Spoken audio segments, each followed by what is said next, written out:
ઝાકિરશાહ પઠાણ ગુજરાત આઈ ન્યૂઝમાં આપનું હાર્દિક સ્વાગત છે. અત્યારે સ્થાનિક સ્વરાજ્યની ચૂંટણી ચાલી રહી છે, તેની મતગણતરી ચાલી રહી છે. ત્યાં બિહોર તાલુકા પંચાયતની અંદર યુવાન નેતાઓનો ભાજપમાં ભવ્ય વિજય થયો છે. આ કઈ સીટ ઉપરથી જીતા?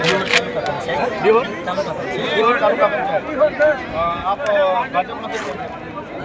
ભાજપમાંથી બિહોર, તો આપ કેવા પ્રકારના કામ કરવા માંગો? આરોગ્ય અને શિક્ષણ બાબતે આપ યુવાન છો. ગવર્મેન્ટ સરકારની કોઈ બી પ્રકારની સહાય બહાર ઘર દીપો ગાડીઓને પૂરેપૂરો લાભ મળે ઈચ્છા છે.